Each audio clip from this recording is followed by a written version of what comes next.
he is 100% worth it. He takes it to another level. Oh my God, I just fell in love with it. Thanks so much, Jay. Blew my mind. And it worked. I wanted to buy my thing. Jay is, I would say, the Yoda of sales calls, man. Just talking to Jay, he was so good at just taking what it is, seeing the opportunity and the value and the real reason we are making it. Talk to Jay, because he got it. He can definitely help you out. Talk to Jay. You're going to get a lot. You're going to gain a lot. I would absolutely recommend him for any position that you have. Jay's definitely the guy. Give him the chance, give him the opportunity. You won't regret it. He's good at what he does, so I highly recommend him, and I would book him before he is fully booked out.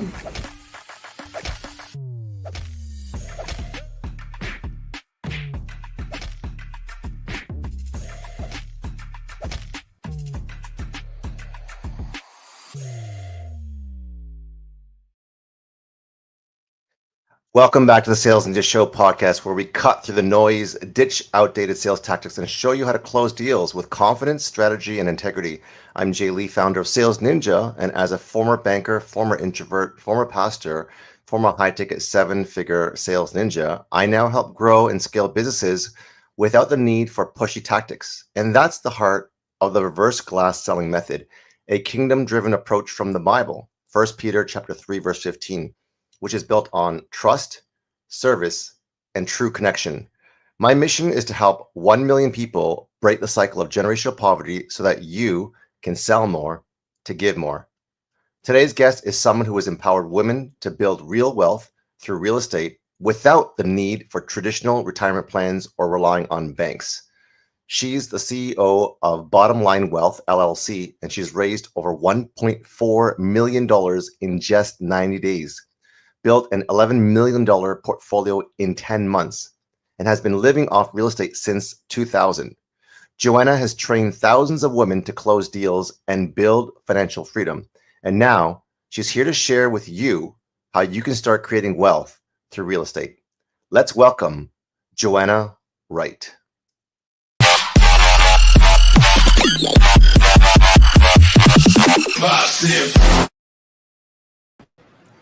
Hey, Jo Anna, how you doing? I'm good, Jay. How are you? I'm doing excellent. Thank you for coming to the Sales Ninja Show podcast. Oh my goodness. Thanks so much for having me. I love it. Love it. My pleasure. So let's start from the beginning. Now, did you grow up playing with dolls and selling homes to your friends while you were playing dolls, or where did it all start? Well, first of all, I wasn't that doll type person. I was more like the race car, playing with cars and stuff like that. So there you go. I was under the truck, on the truck, wrenching with my dad. So oh, really? He was a mechanic, and that was kind of the gist of my life growing up on the racetrack. He was a big racer at the drag strip. And, what? Yeah. So we had nothing to do with real estate. We had nothing to do with building wealth. Matter of fact, we had a ton of fun, and it was all about working hard so we could play hard. That much I learned. So, okay, that's incredible. What an intro. I had no idea. So your dad was a mechanic. You grew up with tools, not toys or dolls, which, you know, is a stereotype. And he loved racing cars. So what kind of cars did he build, fix, race? Several. One was the Wright flying machine. The what? The Bright flying machine? Wright, last name Wright, the Wright flying machine. That was one of his first. He had a Chevelle, 67 Chevelle. He's had a nostalgia Corvette funny car and two love trucks, one in which I was able to race myself and wrench on and drive around and do all the things, and one that was strictly with nitrous, and I couldn't touch that one because it was an 11-second vehicle. So. Oh my gosh. So you raced as well? You raced a truck? I raced a truck. It's a Chevy Love truck. It's a small step side, and it did 13 seconds down the quarter mile. Yeah, that was what I wrenched on. I helped my dad, hand him tools, and you know, we raced. Oh. He coached me on the racetrack. That was my first coaching session. How old were you when he was coaching you on the racetrack? I was 12. Come on. Wait That's a how to you could drive. race at that age? No, we just knew everybody very well. So incredible. So how is that? Learning how to drive on the racetrack, getting coached by your dad, driving these extremely fast cars. What was that like as a girl? Well, I didn't really position myself as either or. It just was, and it was super fun. Hanging out, talking car shop, if you will. I'm a certified mechanic, grease monkey. Love the smell of nitrous. You love the smell of nitrous? What does it smell like? It's pretty toxic. I'm not gonna Okay. lie, but it just reminds me of the racetrack. Yeah. Covered in rubber. You're covered in rubber by the time you come home because everyone's burning their tires and heating them up so that they get traction on the racetrack. So, yeah, there's quite a bit of fun to it.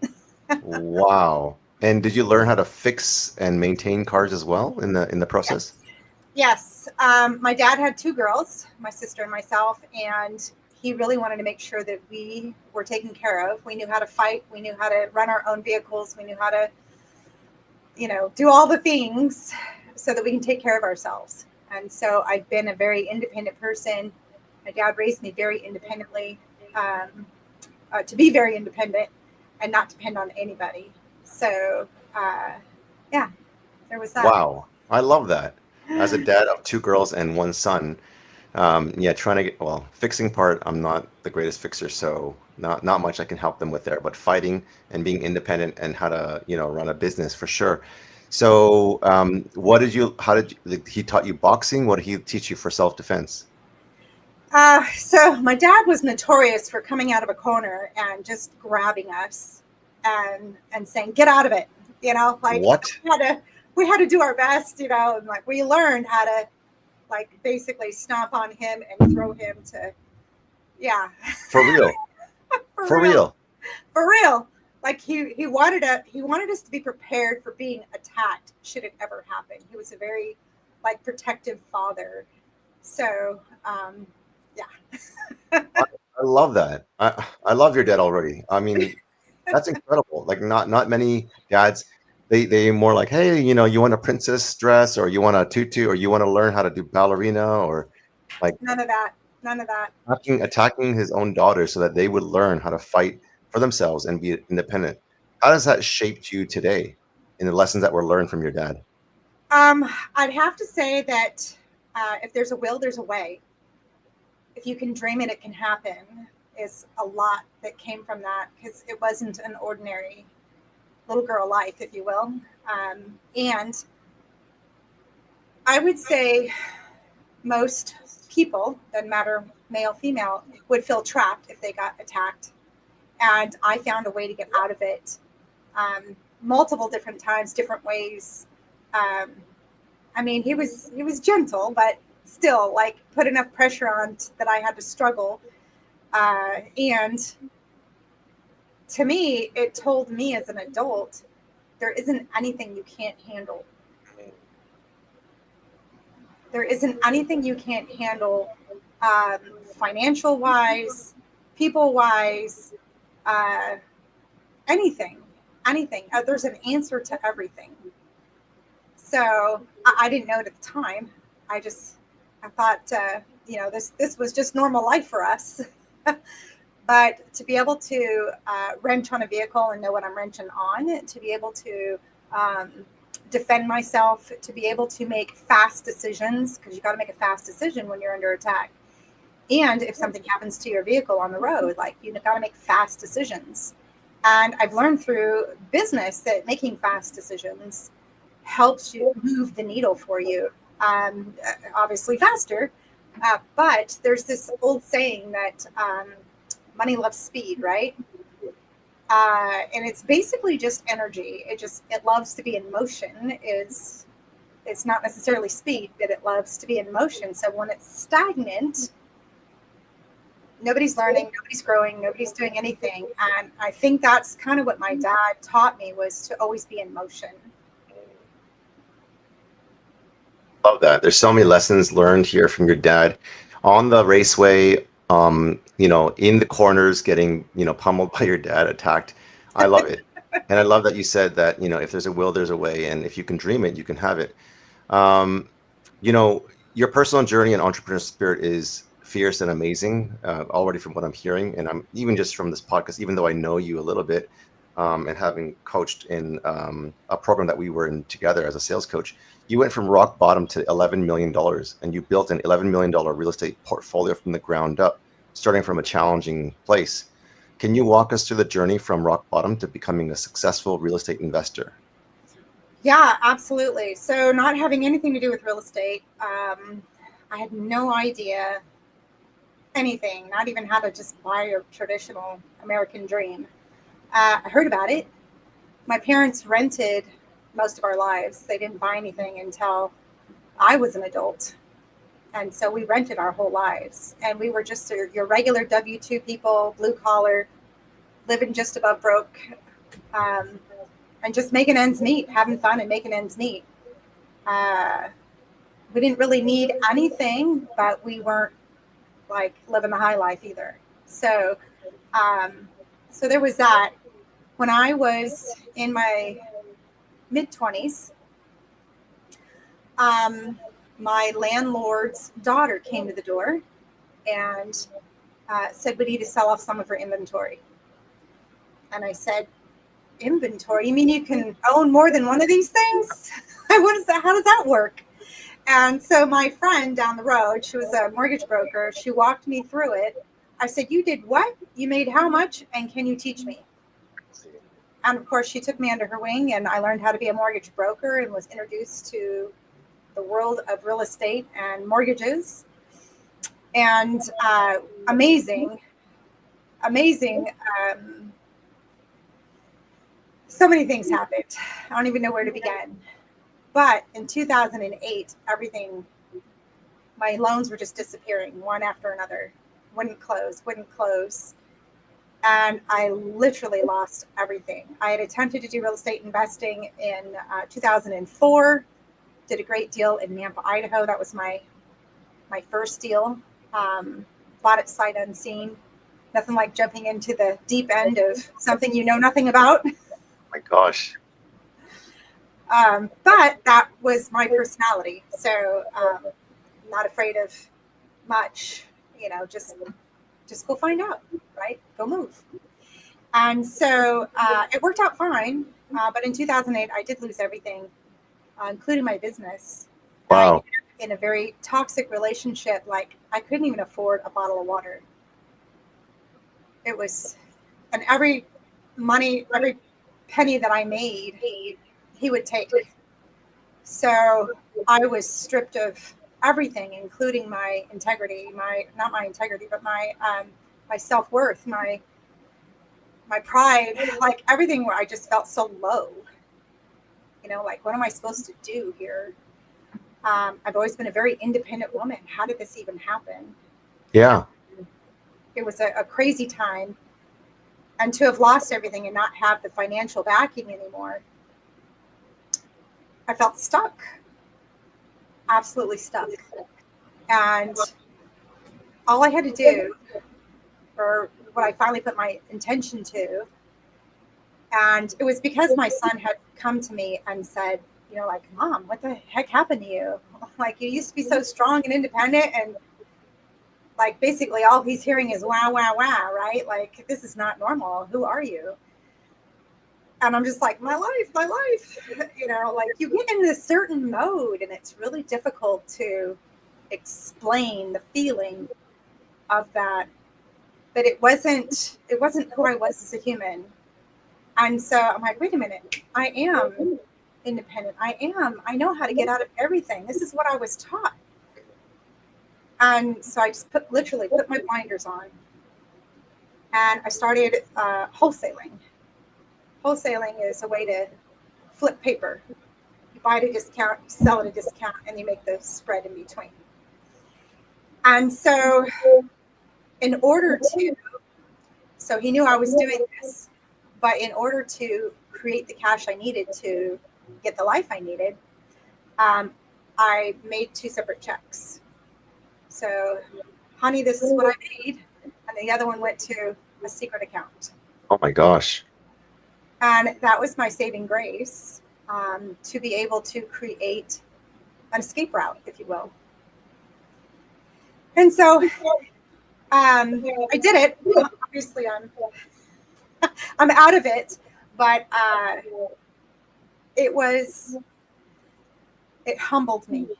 It really did. It really humbled me to, wow, just like that, everything could be gone. And so what I learned, like I said, I started doing wholesale, and then I started doing fix and flips, and then I was making real cash. I was able to buy a car, get out of it, get through the whole divorce thing, and move on to a different life. And so I built a community in California where first it was just 3 of us doing real estate together. And then there was 12 of us, and then there's 50, and now I'm doing workshops, and people are like, how'd you do this? And so I just showed them, and that helped me create my coaching program that I have now today, my Retire Mastermind. And I call it that because I hear so many people, and this is even before COVID, which I'm going to tell you why that's important in a minute, but I heard so many people without a retirement plan, or the 401k that they thought was going to be their plan. It only has 300,000 in it. Like, nobody's going to live off that for very long. Wow. And I'm like, oh my God, but real estate gives you all of, the cash flow, the tax deductions, and then I remembered my landlord. My landlord had sold off some of her inventory because she had had a stroke. She had been living off the cash flow of her real estate. And when she had a stroke, she had her daughter sell off some of the properties so that she could use that money to pay for her long-term care to recover from the stroke. And I thought, that is a wealth plan that everybody should have, not depending on a man, family, the government, a job. Like, do all those things because you want to, not because you have to. Right? So that is what I got from that. And my soapbox that I'm on is to help more women to have that independence, to create their own economic independence, so that should anything happen, they don't have to stay because they're financially stuck. They don't have to not get the health care that they want because they don't have the proper insurance or additional income to get the specialized care that they need. So that's the power of real estate for me, that I share with all of my students. And so that's where I created that Retire Mastermind, so they can create the same thing. Let's go back a bit, because that was an incredible story. So you were married, was it for 2 years and a bit? It was for almost 4 years. 4 years.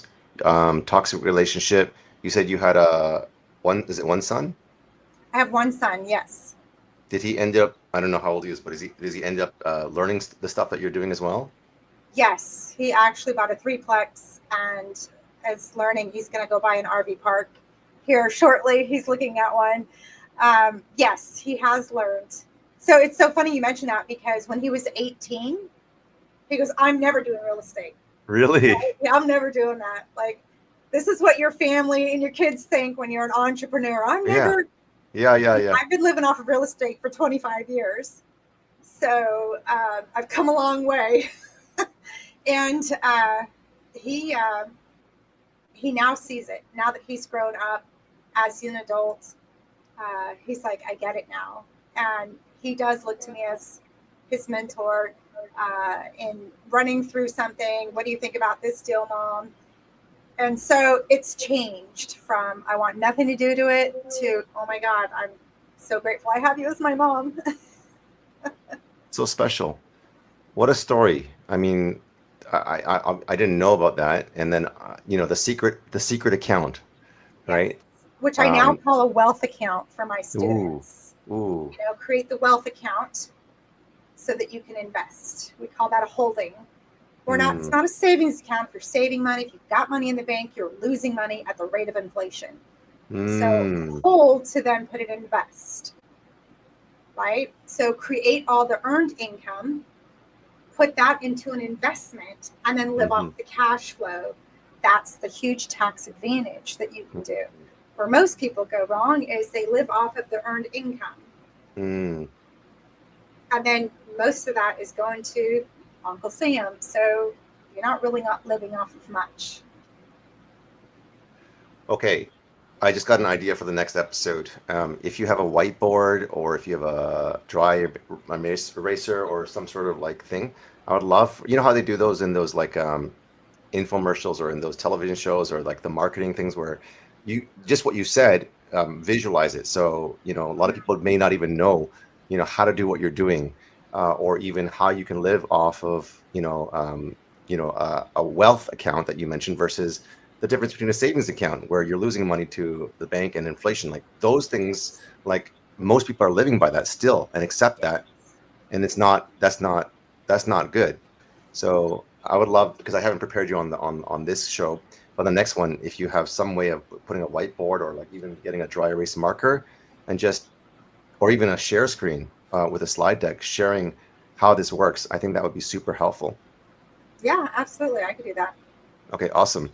So that's my way to hook you back to the part 2. That's a sales ninja way.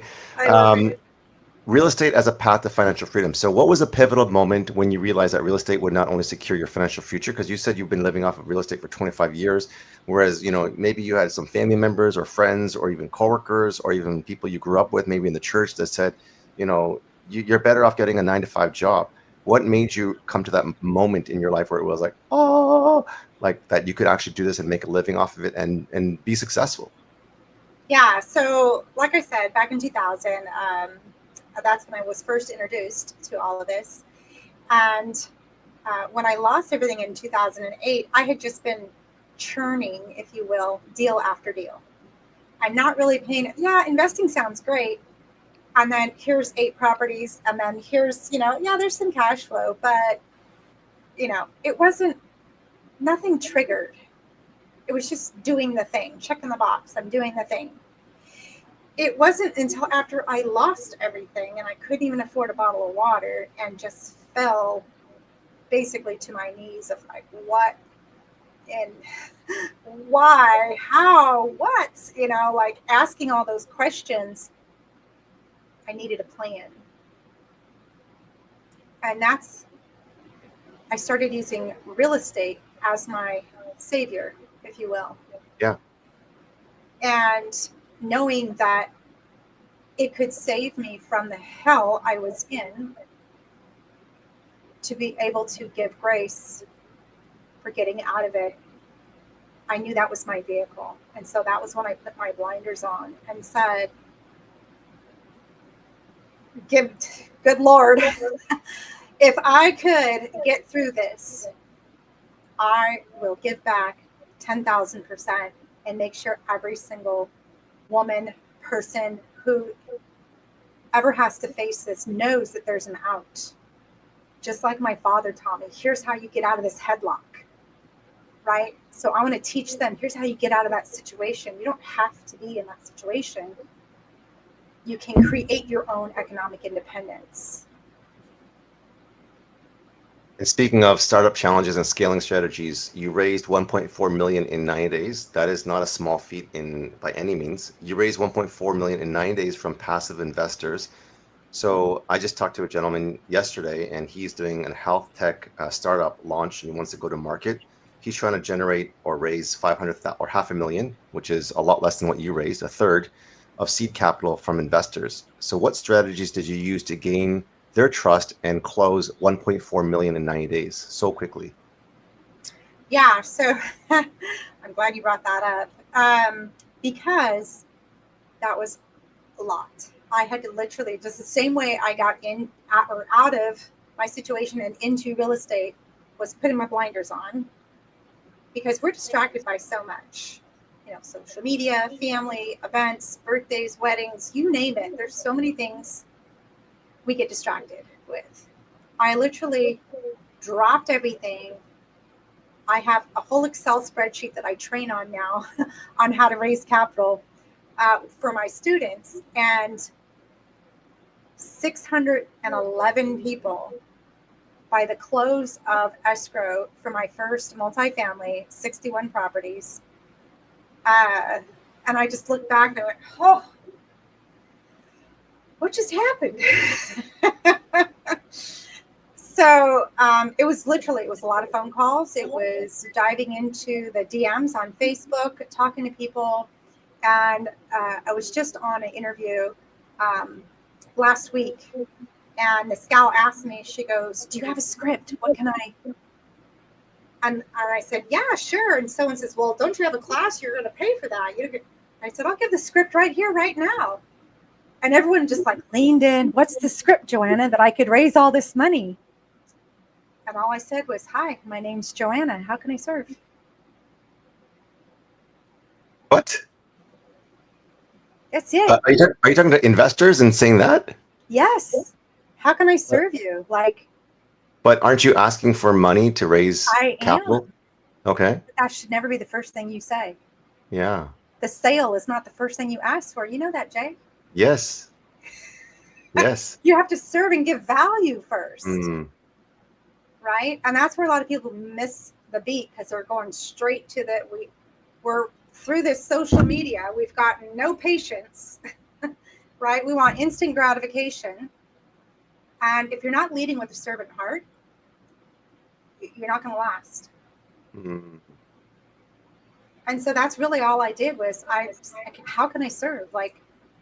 They wanted me to understand how I do real estate, how I'm doing this and how I'm doing that. And how do I get started? I'm looking at this. Does it make sense to you? And I'm like, I'll give them my honest opinion, what it looks like. So let's back it up. Let's back up the truck a little bit. Sure. Pardon the pun. But there's a difference between getting on a conversation and having this heart-centered servant leadership conversation, which I absolutely love and teach. How are you getting them onto the calls? That may be a stumbling block or an obstacle for most people. Yeah, so nobody knows you're doing anything unless you get out there and do it. So this podcast, for instance, right? Letting people know, hey, I raised capital for real estate. It's a way for you to participate and not have to worry about tenants, toilets, or any of that, and get the cash flow that you deserve and the tax advantage. That's where a lot of people miss the boat, is there's a huge tax advantage to this. You're paying way too much in taxes. Let me teach you how to pay zero. Oh my God, Joanna, let's jump on the call and see. Great. How can I serve you? I want to know how to pay next to zero in taxes. I want to know how to get started. I want to know how to get my own 61 unit. Great. Whatever it is, I'm going to serve. And if they can go out and do it, by all means, high five to them, go do it.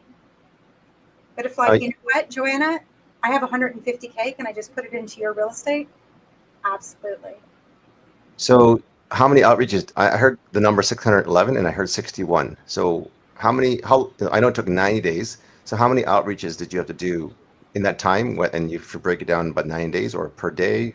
What did it look like? 611 investors or people that I chatted with who want to be investors or are investors. You had 611 conversations in 9 days? Yes. Okay. That's a lot. It is a lot. So you had 6 to 7 or 7 conversations per day. At least a couple, if not more. Or even 10. Yeah. Oh my gosh. So you must have had it dialed down to 15, 20 minutes, 30 minutes? Yeah. So it was some of them were 5-10 minutes. Some of them were a half hour.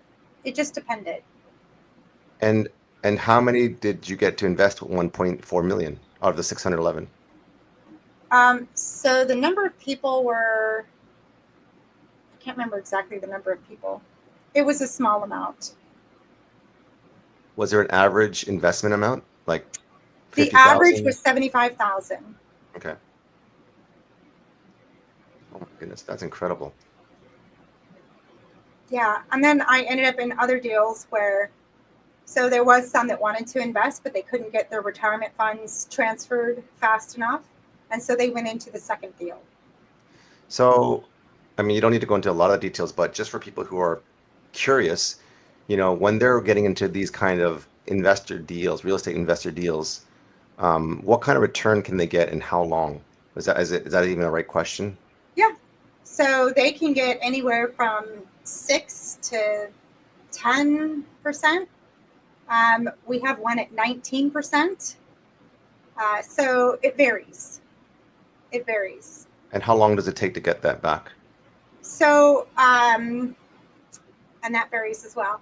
We have one that's a 3 to 5 year. So it'll either refinance or sale so that they can get the return of their capital.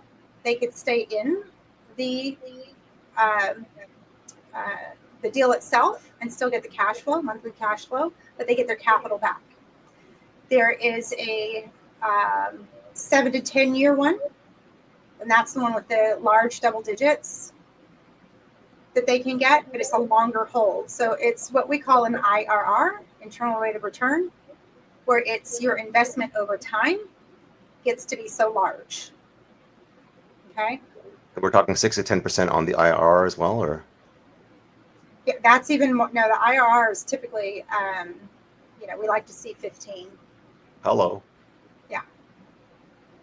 So versus the bank's interest rate of how much? Yeah. Right. So the bank, please do not go to the bank for anything if you can help it. They don't give you any money on your savings, any money in your checking, and they're going to try and put you in this little tiny box if you're trying to get a mortgage. What is the percentage of interest? Like 0 point something? For banks. 0.005, I think it is. Oh my gosh. Yeah. They really don't want to give you anything, do they? They don't want to give you anything. But they want to use your money to invest for themselves. They go invest themselves. Exactly. So it's a lose-lose. They do this thing that nobody knows is they sweep all the bank accounts every single night. And that's several pennies. Okay? Several pennies that are lost in the ether. And the bank does a sweep and scoops up all those pennies for themselves. Is that a metaphor? Nope. Okay. You could actually look that up. The banks sweep accounts. And we teach you how to sweep your own so that you pay less in interest. So we help you to pay down a 30-year mortgage in 7 to 10 years. Uh-huh. Because we sweep it, baby. 30-year mortgage in 7 to 10 years? Yeah. And so you're not paying all that interest. And here, like, I could go into this for oh my gosh, days on end. But basically, when you get a mortgage, everyone thinks you're paying, 3, 5, 7%. You're not. Times that, times the IRR over time, you're paying 130%. So if you look at your closing statement of your house, anyone can go look at this. Comment wherever you want to comment, where this video is. Tell me what your tip is. Total interest percentage. And you might have a shit fit. Excuse my language. Total interest, what does a P stand for? Percentage. Total interest percentage. Okay. And so you'll see, this is on your closing statement, in case y'all want to know, it's on your closing statement. And it says your APR is 5, 6, 7%. You're like, oh my God, okay, I got this. And even some of you that got 2 or 3%, you think you're good, you're not. Yeah. You want to go down the closing statement to the tip, the total interest percentage. And here's the kicker. You ready for this one, Jay? Yeah. That's just when you purchase it. The whole front end is interest loaded, right? All of that money's going to the bank. And then guess what we do in 3 to 5 or 7 years? What? We refinance. Yes. And start the clock over again. And so you're never paying down principal. Ouch. Ouch. So one of my clients is saving $148,000 on her mortgage, plus interest on credit cards and a car loan. Oh, and a student loan too. So you're talking about $140,000 in interest payments? Interest over a 30-year mortgage. $140,000. Yes. Holy You are smokes. paying double what you purchased. If you purchase a $200,000 house, it's a $400,000 house. That's how much you're paying in extra. Like, what could you do with $148,000? A lot. Like, why give it to the bank? This is why I have ditched the bank real estate investing. Yeah, no thanks to giving it to the bank. Okay, wow, eye-opening. And it actually it provokes such an anger, right? Of like, how can they We're get away being with had. this? We're getting like fleeced, and the shirt's being taken off our backs. Like, it's just like unimaginable. Yeah, and it's totally legal for them to do, and they're backed by the government. In case they get caught in a pickle, like they did in 2008, they'll get bailed out. Okay, let's move on. Yeah, I know, right? The anger is coming up. All right, let's go to the next one. So Yeah. You got me riled up in a good way. Let me take you back to pre-COVID, and why that was a big soapbox for me as well is how many people jumped off during COVID and became entrepreneurs, right? No longer getting the gold watch, the retirement package, the pension, all that stuff is old school. It doesn't work anyways. And some people might say, well, I have one. Well, go see how much it is. Go make sure that your company didn't gamble off your pension, because that's happened several times. Okay? Go make sure your People lost their pension? People lost their pension. You can Google it. It's a real story. Oh my gosh. Your 401k cut in half. I've had several people with their 401ks come to me and go, Joanna, I want to put it in a tangible asset that's growing. You've been in real estate for 25 years. Please go make my money work for me. And that's what I do. I go make their money work for them. Your dollars need to go find babies. Go work and make babies. Right? So that's what I teach my students to never. If you put money in a jar and you put it in your backyard, it's losing value every single day. Yeah. You have to put it in motion to create more. It's like where people have faith in Christians and the parable of talents, right? When people hide it in the dirt and it just goes to waste, and then God is angered and takes away you. If you don't use it, you lose it. And putting that dollar into motion is when the parable of talent is the person who took the 3 or the 5 and they used it, and God doubled that because they were faithful with little and entrusted with much. I think that's a very important point that you mentioned, is that you need your money to work for you, and they need to make babies so that you can continue to put this money into motion. Scaling your portfolio across multiple states, building an $11 million portfolio across these states in just 10 months is incredible. What were the key steps that took you to scale your real estate investments so quickly? And also, what challenge did you face along the way? So the biggest challenge is I'm a little bit of a control freak. And what this taught me was to play team. Is to what, sorry? Play team. What do you mean by that? Work as a team. To let go, relinquish the control and play as a team? Yes.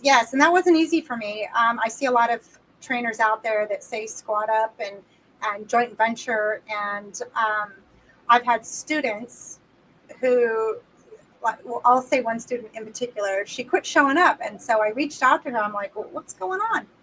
Well, I'm on my soapbox all the time saying, don't just JV with anybody, and so I asked her, she goes, I did the thing that you always tell us not to do. I'm like, what?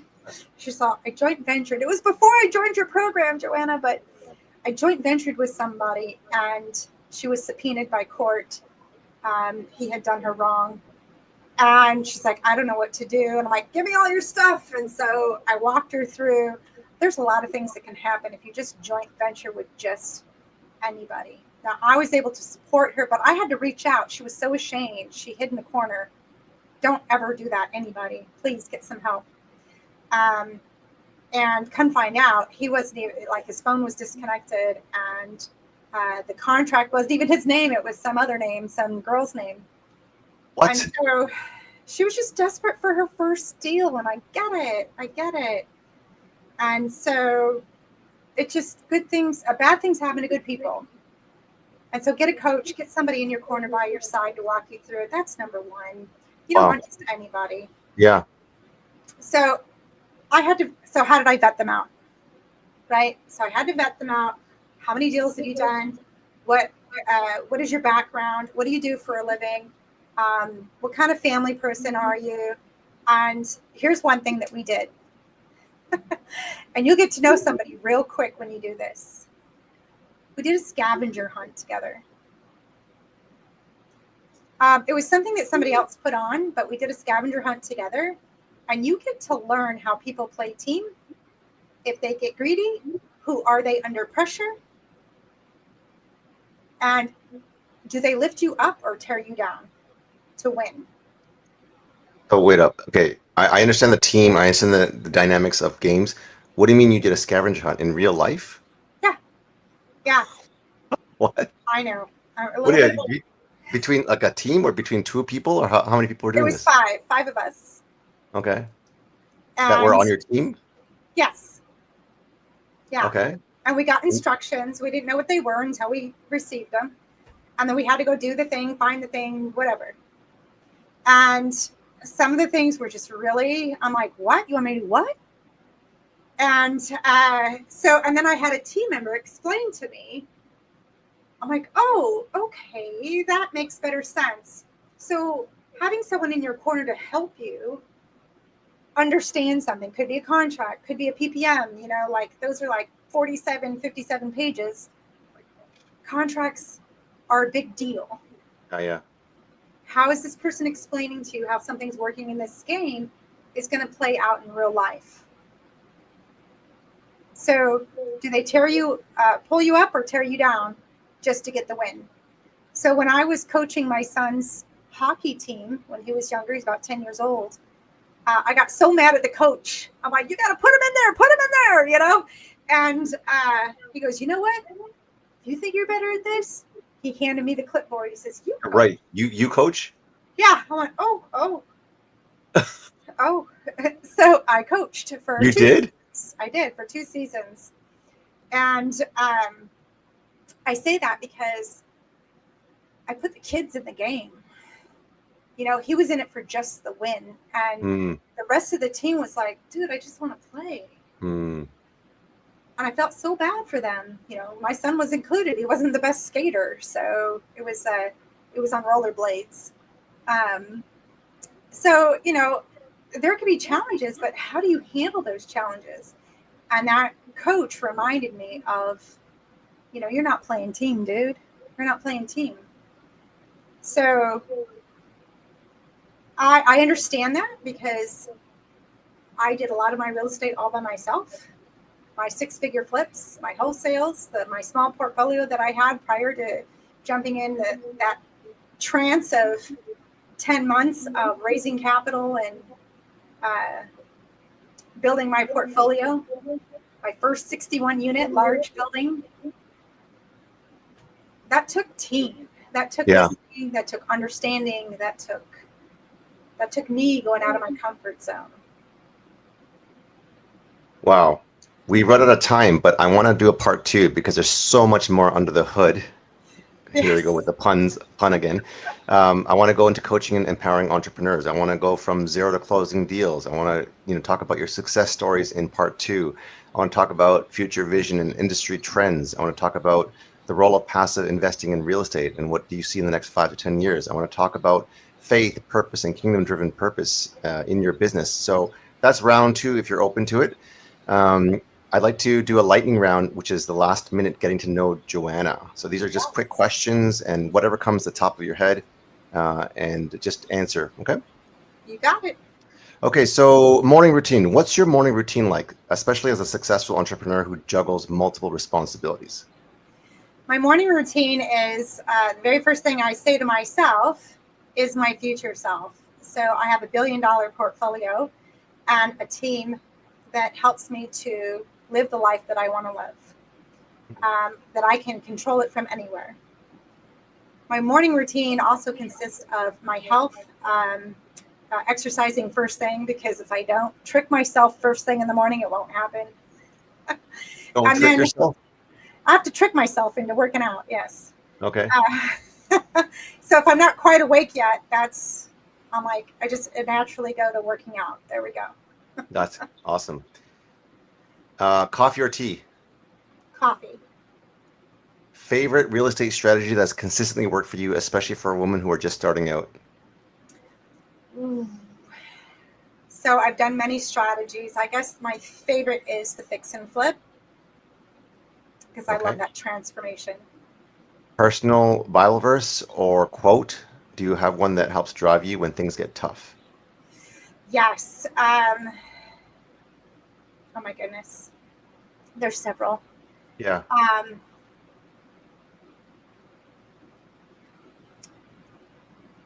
I'm just always leading with a servant heart. Like that's always my first thing that I go to. Like when things are tough, how do I speak in solutions? How do I speak as a servant heart? How am I being a great conduit of what I'm here on this earth to do? Talent or fun fact, what's something about you that your clients or your followers would be surprised to know outside of your work in real estate? Drag racing. You still do that? I'm a grease monkey. I didn't tell anybody about that. So it's funny. I was just talking to somebody and I was looking at a campsite RV park and it's by a racetrack. So all of that no way. flooding back to me. And Do you have a car that you can race right now? I don't. Okay. Yeah. Would you like to have one? Is that was that your bucket list? God, I spent so many years at it. It's not really a bucket list. I do love going to the drag strip though. Okay, awesome. Last question is book or resource recommendation. What's one book or resource that has significantly impacted your journey, and what would you recommend to an aspiring real estate investor? Oh, it's right on your bookshelf. I love it. Yeah, The 4 Agreements by Don Miguel Ruiz. Who is it by? Don Miguel Ruiz.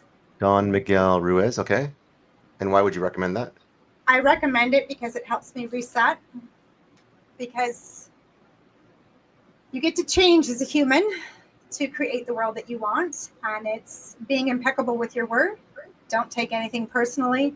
Don't make assumptions. And always do your best. If you can live by those 4 core values, which is what my company values are. And all I ask of my students is these core values. Love that. If you can repeat that slowly again, the 4 agreements, the 4 values. Mm-hmm. The 4 agreements are to be impeccable with your word. Yeah. Don't take anything personally.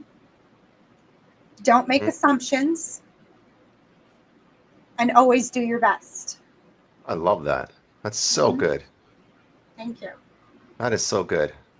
On that note, what a way to finish. So everyone, listen to what Jo Anna has to say. If you guys are interested in learning more, you can go to bottomlinewealth.net. And you can also contact Jo Anna by going to her calendar, which is Ask Jo. Let's see, put it here. .biz. If you want to learn more, you can connect with her on LinkedIn. You can connect with her on Facebook.